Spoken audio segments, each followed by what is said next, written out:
Mick Mulvaney is the current illegitimate head of the Consumer Financial Protection Bureau. And so it's his job to police and regulate the banks and to stop them from utterly brutalizing American consumers. At least that's what the traditional position is for. He might see it a little bit differently. And we want to show you what he said to a group of those bankers, the people he is supposed to be protecting us from. He was talking with over 1,300 of them recently, and he said this: "We had a hierarchy in my office in Congress. If you're a lobbyist who never gave us money, I didn't talk to you. If you're a lobbyist who gave us money, I might talk to you." Yeah, you can take out the word might.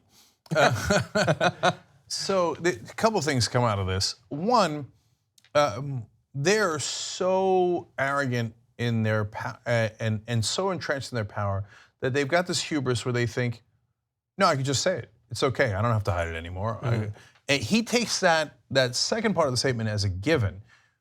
The reason he brought it up is to say, but look, in the hierarchy, I will talk to constituents from my districts first. One, I don't believe him. But okay, but grant him that. It's not important, right? Of course you should talk to your constituents. That's the whole point of being their representative. And so he's actually bragging. But in the midst of that bragging about how he actually talks to his constituents, wow, he accidentally says what is real because he thinks, well, everybody knows that, right? I mean, everybody knows if you don't bribe me, I'm not gonna talk to you. Why would I talk to you if you're not bribing me? That's the way the system works. In fact, I'm a little surprised that this has actually gotten national media attention. Normally, whenever it's a money in politics story, they're like, well, of course, you take the lobbyist money, that doesn't corrupt you at all. You take the corporate money, why would that corrupt you? They're giving it to you for their health. Yeah, they actually see that quote as, if you're a lobbyist who never gave us speech, I didn't talk to you. If you're a lobbyist who gave us speech, I might talk to you. But it's not speech, it's money, okay? And some of us have a hell of a lot more of it than others. Okay, so here's the issue though.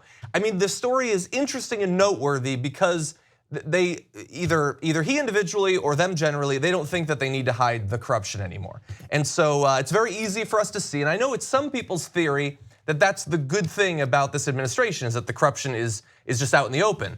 But there's an inherent flaw in that theory. It's not just that the corruption is more open, it's that there's more corruption. It is more corrupt than it was. I mean, we can directly compare Mick Mulvaney as the head of the Consumer Financial Protection Bureau to how that bureau has operated in the past. Okay, the Republicans have been trying to destroy it since before it was even created. They made it take way longer to come into being than it should have, and they've been trying to defund it or destroy it ever since. They have in effect done that with Mick Mulvaney. So in past years, under Barack Obama, when they established that bureau, it was able to claw back literally billions of dollars for American consumers. It might not have had enough power or enough funding or enough staff to do what I would want it to do, but it was actually fulfilling the mission that it was set out for. But now we have Mick Mulvaney.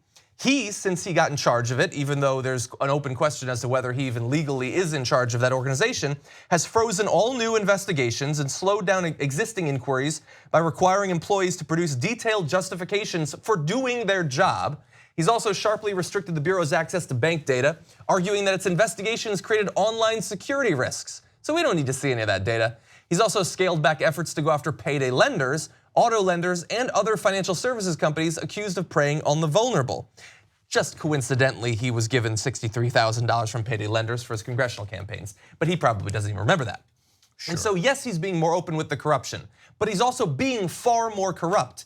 And the corruption is not some vague thing floating off into outer space. It is very real, and it is affecting actual people's lives. Those who could have been benefited by the Consumer Financial Protection Bureau under some other head, who could have been protected from bank abuse, are not now. Those investigations are shut down. There will be no clawbacks in the future. This is far worse for actual American workers. Okay, so they said that they were going to drain the swamp and they were going to go after the global financial elite. So I'd like to point out that he gave the speech to 1,300 bankers and lending industry officials at the American Bankers Association's conference. He literally went to the bankers and said, if you arm your lobbyists with what is now legalized bribes, money, and he just says it, give me the money, then I will meet with you. And look at all that I've done at the Consumer Financial Protection Bureau, which is to not protect the consumers, but to protect you guys. And he said, help me with past legislation, wink, to make sure that they defund and defang his own bureau that he's in charge of. I mean, that is so brazen to go to the bankers and openly ask for bribes so he can destroy the organization that's supposed to oversee them and regulate them. Unreal levels of swampiness. It's been described as the swampiest thing that's ever been said. Yes. And I think that's right. And then finally though, let's not lose track of the others. So Mick Mulvaney is particularly loathsome and brazen, but you think that the other politicians aren't using the same test? Of course they are. They're also saying, if you give me money, I'll meet with you. If you gave me a little money, I'll meet with you for a little bit. And if you didn't give me money, I'm not meeting with you. You and the constituent part, are you kidding me? When's the last time these guys asked their constituents and were like, well, you know, lobbyist says he's got all this money for me and he's gonna help me get reelected with deceptive ads that I'm gonna run over and over again. On the other hand, Bob thinks I should do this. Okay, so it's not just Mulvaney, it's not just the Trump administration. By the way, it's not just Republicans. Yes, that party is more corrupt, 99 to 100% on the national level. But yes, a lot of the Democrats, I would say most of the Democrats, also say, give me money, you get a meeting, and then later I will feign outrage that I would do anything in return for that money. No, yes, they do. The system is built on corruption.